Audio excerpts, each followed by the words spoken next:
하나님 감사합니다. 귀한 하나님의 아들들이 나와서 우리 하나님의 이름을 찬양하며 기뻐합니다. 주님, 1000번 만번 불러도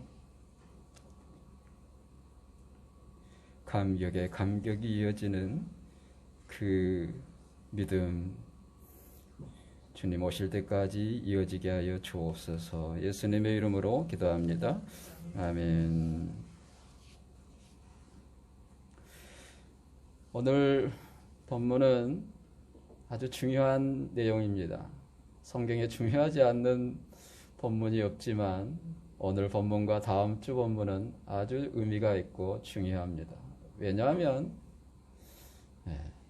우리가 누구고 무엇을 위해 살아야 하는가를 말씀하고 있기 때문입니다. 좀 어렵게 표현하면 우리의 정체성과 사명을 다루고 있습니다. 여러분 자신을 누구라고 생각합니까? 여러분을 무엇을 위한 존재라고 생각하십니까? 이것이 잘못되면 인생 자체가 문제가 있는 것입니다. 이것을 모르면 저 들판에 있는 동물들과 다를 게 없습니다. 하나님이 우리를 지으신 목적이요 이유입니다. 성경을 주신 이유이고 교회를 주신 이유이고 그분이 오신 이유입니다. 내가 누구인가? 나는 무엇을 위한 삶인가? 이것이 분명해야 합니다. 우리가 확실히 알아야 될 것이 무엇인가? 처음 본문에서 배웠습니다. 차례대로 확실하게 근원부터 예수님의 모든 말씀을 가지고 자세히 알아야 된다고 말씀했습니다.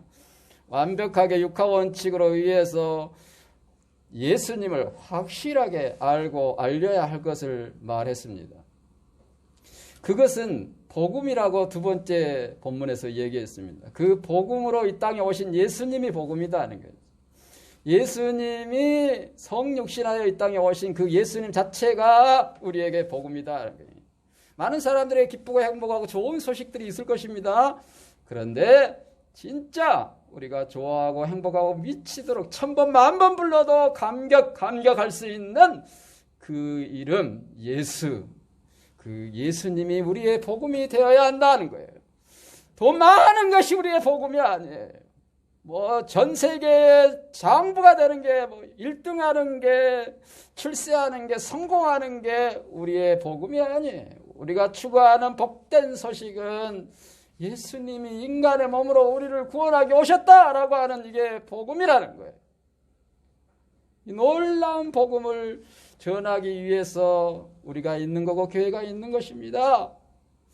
교회의 존재 이유가, 우리의 존재 이유가 여기에 있는 거예요. 돈 버는 이유, 출세하는 이유, 성공해야 될 이유는 바로 여기에 있는 거예요. 우리가 이 땅에 사는 이유가 예수님 때문에 있는 거예요. 그 예수님이 나의 복음이라는 거예요. 많은 사람들이 복음을 흐릿하게 명확하게 알지 못하는 문제가 시작되는 것이지요.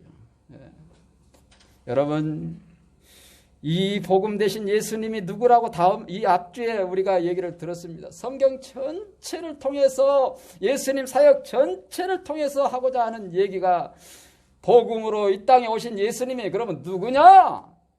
그분이 나의 그리스도다. 누가복음은 인류 역사를 요약해서 하나님의 아들이라고 얘기했고 마태복음은 이스라엘 역사를 요약해서 구약 경전을 요약해서 예수님이 그리스도라고 얘기를 하고 있어요. 그 예수님이 나의 구원자, 나의 왕으로 이 땅에 오신 하나님의 아들이구나. 그렇게 되면 나도 이 족보 속에 들어간 하나님의 자녀가 하나님의 아들이 되는구나 하는 것을 가르쳐 주고 있는 것이 지난주에 족보 내용이었습니다. 좋습니다. 예수님을 정확하게 몰라도 돼요.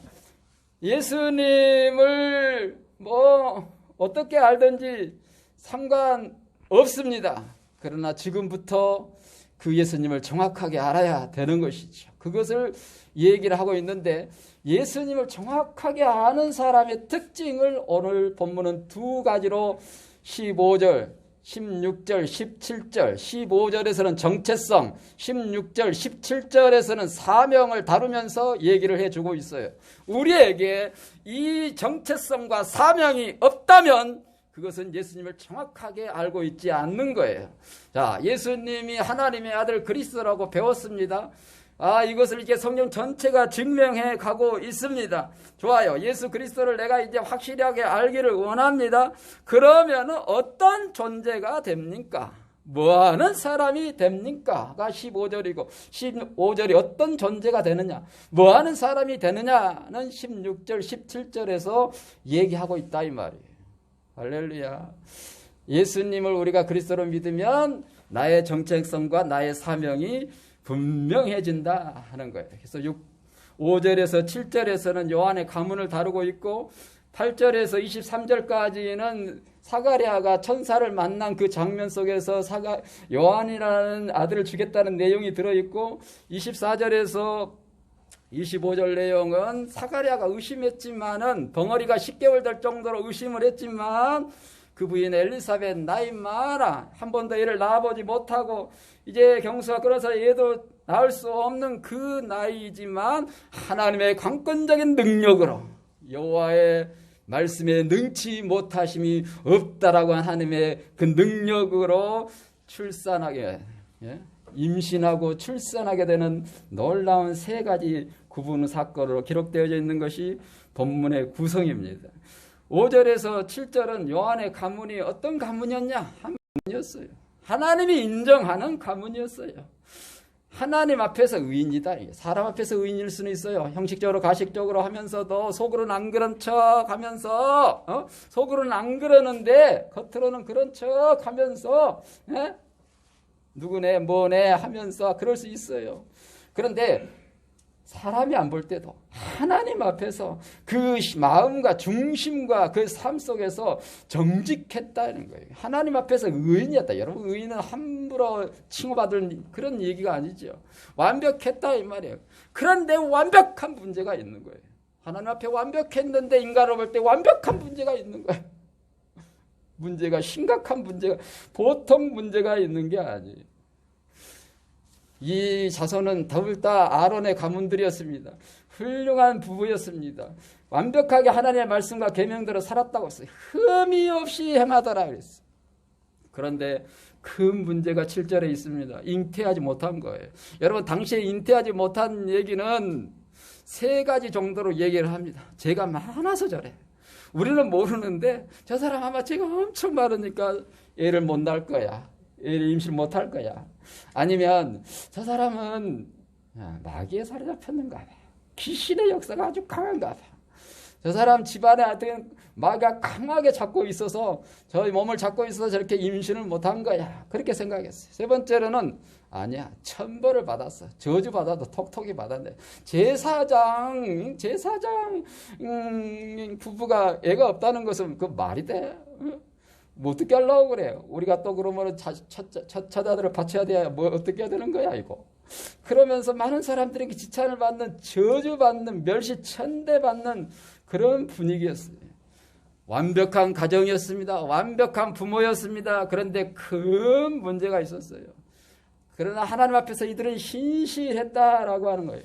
우리도 때로 이럴 수 있습니다. 믿음도 좋고 신앙생활 열심히 하고 뭐고 하는데 어쩌고 저쩌고 하는데 왜 저렇게 어려움이 있지? 왜 저런 문제가 있지?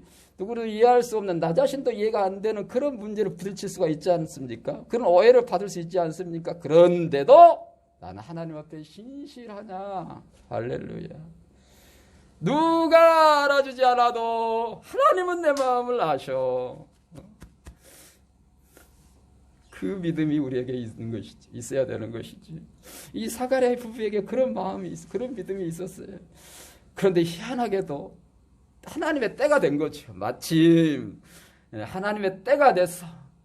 헤롯 왕이, 헤롯 대왕이죠. 헤롯이란 이름은 왕이라는 뜻인데 이 헤롯이란 말을 10대에 이어집니다. 계속 헤롯 하면서 이어지는데 그래서 이 사람을 헤롯 대왕이라고 얘기해요.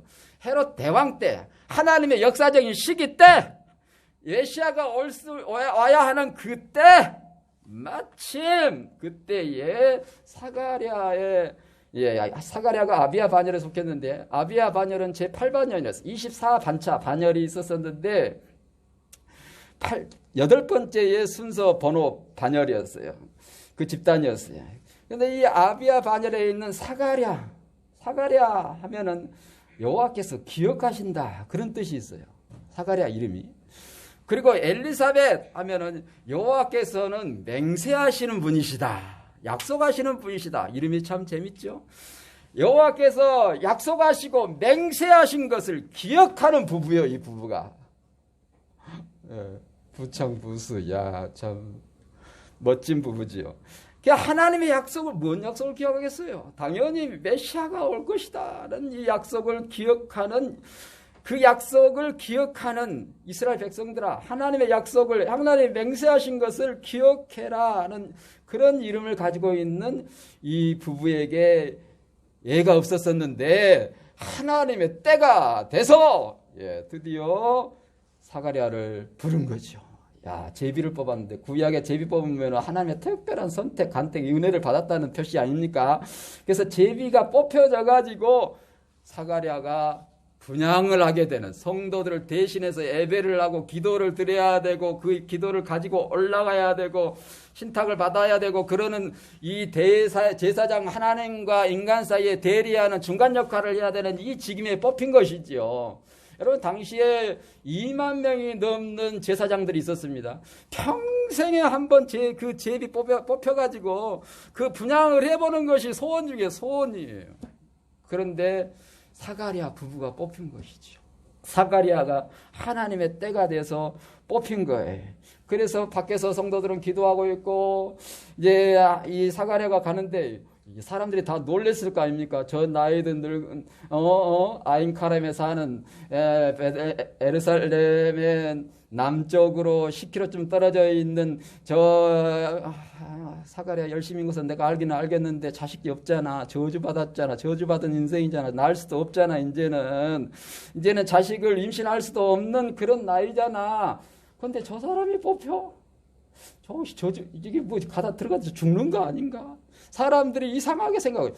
저 사람이 뽑힌 것은 이상한 건데, 이건 말이 안 되는 건데, 이렇게 생각할 정도로 신비한 제비가 뽑혀져서 그가 향단으로 가는데, 향단 우편에서, 우편은 하나님의 편입니다. 하나님의 임재의 편이에요. 하나님의 편에서 하나님의 사자인 가브리엘이 그에게 나타나신 것입니다. 할렐루야. 그래서 사가랴야, 왜 무서워하니? 왜 놀래? 걱정하지 마. 두려워하지 마. 네 기도가 응답됐다. 그렇게 말씀을 해주는 것이죠. 여러분, 이 교회가 예배 드리는 것이, 우리가 예배자로 있는 것이 쉬운 게 아닙니다. 하나님의 귀한 존재로, 하나님의 부르심 속에, 하나님의 인도하심 속에 있는 줄로 믿습니다. 언제 어느 때에 이 은혜가, 사가랴와 같은 이 축복이 임할 줄 모릅니다. 여러분, 한밤중에 저는 새벽 3시에 하나님이 그렇게 깨워서 5월 18일 새벽 3시에 2007년 갑자기 나를 불러서 너는 내 마지막 명령을 어떻게 하고 있냐 하면서 바들바들 떨게 하면서 이 명령을 향하여서 열방으로 가되 선교사님들이 이 명령을 행하도록 너는 안내래라. 그래서 제가 웃었다니까요. 말이나 된 소리 하세요. 웃기지도 않습니다. 내가 그럴 자격도 없습니다. 실력도 안 됩니다. 그랬습니다. 그런데 하나님의 특별한 은혜가 그렇게 주어진 거죠. 그 카이로스의 시간이 주어진 거예요. 하나님의 특별한 시간이 주어진 거예요. 이 사가랴에게 그렇게 임한 거고 여러분들에게 그렇게 임한 줄로 믿습니다. 그것이 예수를 그리스도로 믿는 순간이에요. 예수를 그리스도로 믿는 순간에 하나님이 성령의 역사하심으로 너는 지금 뭐하고 있냐? 왜 내가 거기를 보냈고 이 일을 하게 하는데 너는 지금 뭐하고 있어? 하고 깨닫게 하시면서 예배 중에, 기도 중에, 말씀을 듣다가 내지는 잠을 자다가, 우리 코라세 선교사님 따님이 지금 오늘 와 있는데, 하나님이 그냥 새벽 2시에 깨워서 뭐하고 있냐 너 지금? 이거 해야 되는데. 하나님의 특별한 은혜가 사가랴에게 임한 것이죠. 그래서 네 기도가 응답됐다요. 아, 기도요? 이제는 응답 시기가 끝났어요, 하나님. 그러는 이제 사가랴의 마음이 있었지 않겠습니까? 그때에 아니야, 엘리사벳이 아들을 낳을 것이다. 그런데 이름을 요한이라고 해라. 이건 특별한 하나님의 음성입니다. 여러분, 하나님께서 지금 가브리엘을 통해서 사가랴에게 하는 얘기가 뭐냐면, 아들을 낳았는데 불가능한 상황이지만, 이해가 안 되지만은 너가 기도했던 그 기도가 응답되는 지금 시기인데 아들을 낳을 텐데 네 마음대로 정하지 말고 하나님의 뜻을 가지고 있는, 하나님의 뜻을 이행하는 요한이라고 해라. 요한은 하나님의 긍휼을 입은 자라는 뜻이거든요. 하나님의 긍휼을 입은 이 요한이라는 이름을 하나님이 지어준 거예요. 하나님이 지어줬다는 얘기는 무슨 얘기입니까? 하나님의 특별한 직임을, 사명을 받고 이 땅에 태어난 존재가 됐다라고 하는 얘기예요. 아멘. 예. 여러분들의 새로운 이름은 뭡니까? 하나님의 자녀입니까? 예수님의 제자입니까? 성도입니까? 예? 하나님께서 우리에게 주어진 특별한 직임이 있어요. 직임. 그 이름 속에는요, 정체성과 사명이 들어있어요. 이스라엘 사람들은 이름만 딱 들으면 누구의 누구 우리나라도 옛날에 다 이렇게 그 돌림자라고 그러지 않습니까? 그래서 그 이름 범주가 있어요. 이름 질 때 그 얘기를 또 하지 않아요? 이름 범주에서 지어요. 그런데 특별한 아들, 야, 이 정말 귀한 아들, 그런 아들은 아버지의 이름을 많이 지었어요. 그들을 이어받았어요. 이 사가랴의 아들 요한 같은 경우는 특별한 아들이죠. 날 수 없는 상황에서 나왔으니까. 그런데 사람들이 그렇게 사가랴라고 지으려고 했어요. 그런데 못 짓게 하는 거잖아요. 안 짓는다는 것이잖아요. 왜? 하나님이 지어준 이름이 있기 때문이에요. 그게 요한이라고 하는 이름이, 그 요한의 이름이 대단한 이름인 것을 14절, 15절, 16절, 17절에서 설명을 하고 있는 거예요. 요한으로 인하여서 많은 사람들이 기뻐할 것이다. 할렐루야. 여러분, 여러분들의 새로운 이름을 통해서, 하나님의 자녀라는, 예수님의 제자라는 새로운 이름을 통해서 수많은 사람들이 기뻐하기를 축복합니다.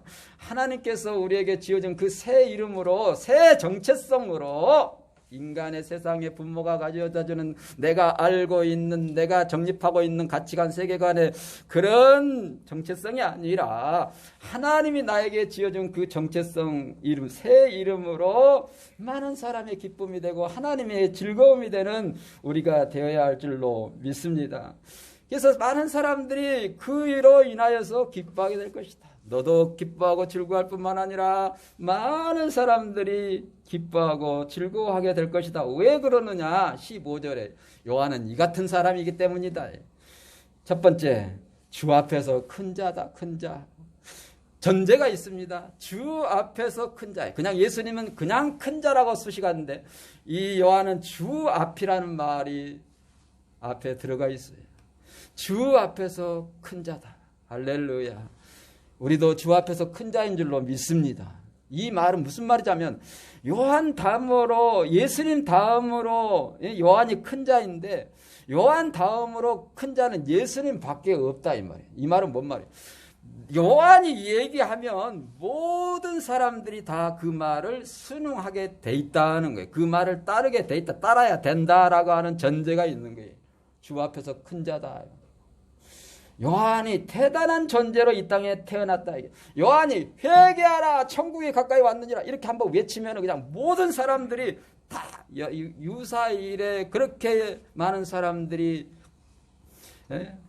몰려들 수 없는 그런 어마어마한 군집이 이루어지는 그 역사가 일어나게 된 거예요. 주 앞에서 큰 자, 대단한 존재다. 저도 이런 믿음이 있습니다. 나도 주님 앞에서 큰 자입니다. 제가 주 예수를 믿으시오, 그리하면 당신과 당신의 집이 구원을 받습니다. 예수 믿고 구원 받으십시오. 이렇게 선언을 하면, 말씀을 전하면, 그에게 어떤 사람에게 전달을 하면 그 사람의 마음을 움직이고 그 사람의 생각을 움직여서 행동으로 옮겨서 하나님 앞에 나아가게 하는 그런 권세가, 능력이 나한테 있을 줄로 믿습니다. 그렇게 하나님 앞에 제가 기도를 해요. 여러분에게도 그 권세가 있습니다. 하나님의 자녀된 권세가 있습니다. 왜? 우리는 하나님의 자녀된 권세를 부여받았고요.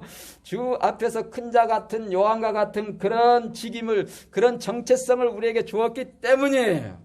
이 자존감이 우리에게 있어야 합니다. 저는 부러울 것이 없습니다. 두려운 것도 없습니다.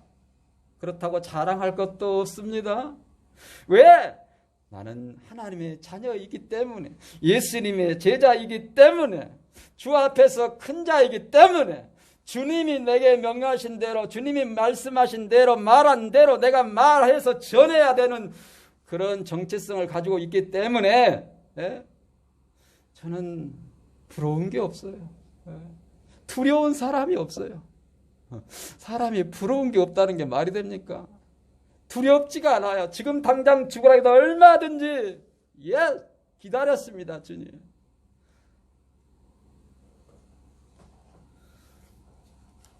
그렇지 않고서야 어떻게 요한처럼 독사의 자식들아 하면서 회개하라고 외칠 수가 있겠습니까? 우리 모두는 주 앞에서 큰 자여야 합니다. 내 뒤에 돈이 많아. 내 뒤에 아주 백그라운드가 아주 창창해. 내 뒤에 이러이러한 이력들이 있어. 그게 우리를 얘기한 게 아니에요. 그게 우리의 정체성이 아니에요.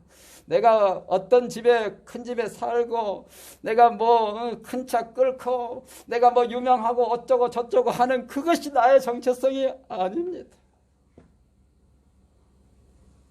우리는 예수님으로 말미암아 주 앞에서 큰 자인 줄로 믿습니다. 예수님의 이름을 전하는 큰 자인 줄로 믿습니다. 그리고 독한 술, 연한 술, 포도주 마시지 않았다. 구별된 나실림과 같은 삶을 살았다는 게 세상 사람과 달라요. 세상 가치관과 달라요. 세상과 구별된 삶을 살았다는 거예요. 세상을 쫓지 않았다는 거예요. 돈이나 세상의 명예나 권력을 쫓지 않았다는 거예요. 저는 욕심이 없습니다. 큰 단체를 이루고 싶고 유명해지고 전혀 없습니다. 저를 오해할 수도 있겠는데 사람들이. 왜요? 구별된 존재이기 때문에. 주 앞에서 큰 자이면 족하기 때문에 누가 알아줘도 안 알아줘도 상관없어요. 그리고 제가 제일 부럽고 제일 하고 싶은 거, 주님, 나 성령이 충만한 사람이 되고 싶습니다. 성령이 충만해서 넘쳐 흘러나오는 거죠. 그래서 성령의 은사가 나타나고 성령의 열매가 나타나는데 그 목적이 뭐 때문에 그럽니까? 뭐 때문에 성령이 충만이 됩니까? 돈벌이 격에서 안수해서 예언해서 기도해서 뭐 때문에 성령 충만해야 돼요? 예수가 그리스도인 것을, 하나님 나라의 복음을 전하기 위해서 목숨을 걸고 죽음 앞에서 죽인다고 해도 총칼 앞에서도 예수 그리스도를 고백하고 시인하며 죽어가는 것, 이것이 성령 충만한 거예요. 성령 충만한 사람은 무엇이 나타나요? 예수님이 그리스도입니다 하는 것이 나타나요. 예수님이 그리스도라고 증거하는 거예요. 의와 희락과 착한 열매, 선한 열매 나타나는 것도 물론 있지요. 있어야 되겠지요. 사랑과 희락과 화평과 인내, 자비, 양성, 충성, 온유, 절제, 다양한 열매들이 나타나야, 그 은사도 나타나야 되겠죠. 그 나타나려고 하는 이유가 뭐예요? 복음을 전하기 위해서요. 복음을 전하기 위해서. 다른 여타의 삶이 어쩌고 저쩌고 하는 것보다도 예수님이 그리스도이다고 하는 이 선포를 전하기 위해서, 베드로와 같이 바울과 같이 그렇게 전하기 위해서 성령이 충만한 거예요. 이게 때문에 성령이 오셨다고 그랬어요. 성령을 보내겠다고 그랬어요. 성령을 받으라고 얘기를 하고 있는 거예요. 우리는 성령에 대해서 너무 한국교회는 오해가 많습니다. 지금 그래서 이상한 영성주의, 신비주의로 빠지게 되고요. 이상한 돈벌이로 가게 되고 참 희한한 일들이 일어나는데 정말 대단한 오해죠. 성령이 충만했어요. 뱃속에서부터 그는 성령이 충만했어요. 이게 요한의 정체성이에요. 요한이 어떤 사람이냐? 대단한 사람이었어요. 하나님의 사람이었어요. 하나님이 이 땅에 보낸 존재였어요. 이런 정체성이 우리에게 있어야 돼요. 또 예수님의 정체성도 비슷한데 예수님의 정체성을 통해서 우리의 정체성을 또 찾아갈 수 있지만 일단은 요한의 정체성을 봤어요. 이 요한이 그러면 무슨 일을 하는 사람이냐? 이게 15절, 16절, 17절에서 얘기하고 있어요. 사명을 얘기하고 있어요. 비전을 얘기하고 있는 것이지. 자, 요한을 이렇게 세 가지로 수식을 했는데 하나님이 보낸 이 사람인데 그 보낸 이유가 뭐냐? 많은 사람을 주님 앞에 돌아오게 하기 위해서다. 할렐루야. 예수님을 하나님의 아들 그리스도로 믿는 사람의 특징이에요. 예수님을 하나님의 아들 그리스도로 믿는 사람은 이 같은 사람이 되고 이런 일을 하는 사람이 된다라고 하는 얘기를 하고 있는 거예요. 수많은 사람들을 주님 앞에 돌아오게 하는데 엘리야의 심령과 능력, 엘리야는 아니지만 엘리야의 심령과 능력, 그러니까 주님 앞에서 주님의 길을 예비하기 위해서 보내겠다라고 하는 바로 그 사람이 되어져서 놀라지 마세요. 17절 중간부에 아버지의 마음을 자식에게 불어넣는다니. 여러분 이게 보통 일인가요? 요한이 선포를 하는데 그 불량배 같은 미안합니다. 아무튼 불효자식 같은 말도 안 듣는 지독하게 지 뜻대로 지 마음대로 했던 그 자식이 부모 마음을 썩일 대로 썩인 그 자식이 아버지의 마음이 들어버린다는 거예요. 아버지의 마음이 들어오면 어떻게 하겠습니까? 내 마음에 그냥 저도 이제 참 아버지의 마음 우리 청년들은 잘 모를 수 있겠는데 아버지의 마음을 자식에 넣어보면 자식이 어떻게 되겠어요? 효자 중에 효자가 되겠죠. 눈 깜빡하면은 아버지가 무슨 행동을 하려고 하면은 아버지의 그냥 눈빛만 보고 다 알아서 척척척척 해내겠죠. 예?